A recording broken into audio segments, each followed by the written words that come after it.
حضرت ذوالنون مصری रहमतुल्लाह तआला अलैह एक रोज नील के साहिल की तरफ तशरीफ ले गए। उस वक्त आप किसी गहरी सोच में मगन थे।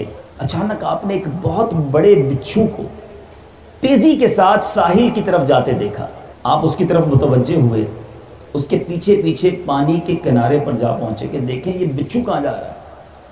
आपने देखा कि दरिया में से एक मेंढक निकला और बिच्छू उसकी पीठ पर सवार हो गया और मेंढक उसे तैरते तैरते दरिया पार करा गया। आप बड़े हैरान हुए कि बिच्छू के लिए मेंढक का इंतजाम। देयर इज समथिंग स्पेशल, कोई बात खुसूसी है। आप भी उसके पीछे पीछे चलने लगे और आपने भी दरिया पार किया। देखा कि बिच्छू मेंढक से उतरकर अब एक दरख्त के नीचे जा पहुंचा। आपने गौर से देखा वहां एक नौजवान जमीन पर मदहोश पड़ा हुआ था, बेहोश था, और उसके सीने पर एक अजदहा, एक बड़ा सांप उसे डसने के लिए तैयार था। वही बिच्छू तेजी के साथ आगे बढ़ा। उस अजदहे, उस बड़े सांप को उस बिच्छू ने डंक मारा। इस डंक से वो सांप उधर ही मर गया और ये बिच्छू वापस चला गया। हजरत ज़ुन्नून मिस्री रहमतुल्लाह तआला अलैह ने सोचा कि ये कोई आम आदमी नहीं लगता है, ये अल्लाह का बहुत नेक बंदा लगता है जिसकी हिफाजत के लिए ऐसा इंतज़ाम कि बिच्छू पहले मेंढक पर सवारी करता है, पूरी नदी और दरिया पार करके फिर आकर सांप को मार देता है। ये बड़ा नेक आदमी है। तो आपने क्या किया? आपने कहा चलो इसके कदम चूम लेते हैं।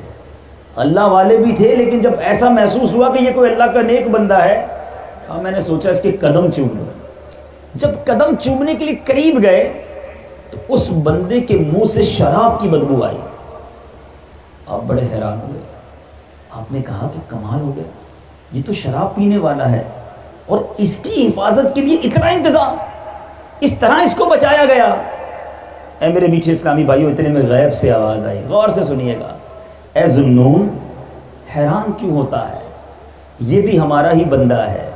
अगर अल्लाह अज़्ज़ा वजल सिर्फ नेकूकारों ही की हिफाजत फरमाएगा तो गुनाहगारों की हिफाजत कौन करेगा?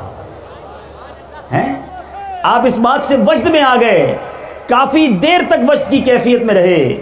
जब सूरज गुरूब होने लगा, साहिल पर ठंडी ठंडी हवाएं चलने लगी, उस नौजवान के जिस्म में हरकत हुई। जब उसका नशा उतरा, उसे कुछ होश आया, थोड़ी देर बाद उसने आंखें खोली तो हजरत ज़ुन्नून मिस्री रहमतुल्लाह तआला अलैह को अपने सामने देखा।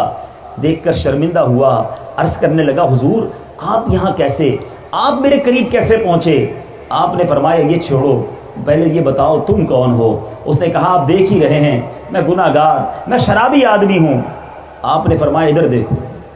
एक बड़ा सा सांप मरा हुआ पड़ा था। अजदहे की तरफ इशारा किया कि इधर देखो। अब उसके बदन पर लर्जा तारी हो गया और वो खौफ से कांपने लगा।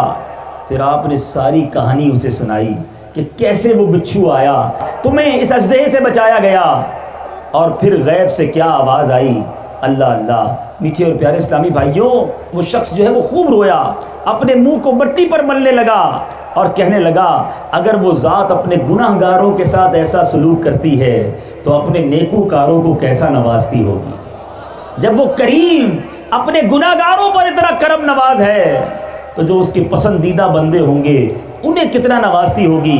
ये कहकर वो जंगल की तरफ चला गया और सख्त मुजाहिदों में मसरूफ हो गया। आखिरकार एक वक्त ऐसा आया कि उसका शुमार अल्लाह अज़्ज़ा वजल के मकबूल बंदों में होने लगा। अल्लाह अज़्ज़ा वजल ने उस पर इतना करम फरमाया कि अगर वो दूर से भी किसी बीमार को दम कर देता तो अल्लाह अज़्ज़ा वजल उसे शिफा अता फरमा दिया करता। मीठे मीठे इस्लामी भाइयों, गौर कीजिए, इस वाक़े में हमें सीखने को क्या मिल रहा है कि एक तरफ मेरे रब की अताएं हैं, एक तरफ रब की करम नवाजियां हैं। आज मैं और आप गुनाहगार बंदे ही तो हैं, मगर वो मौला हमें कितनी अताएं दे रहा है। वो बरसा रहा है अपनी नेमतें, अता कर रहा है अपनी अताएं। हम खताएं करते जा रहे हैं, वो अताएं फरमाता जा रहा है। मुझे अपनी और सारी दुनिया के लोगों की इस्लाह की कोशिश करनी है इंशाअल्लाह।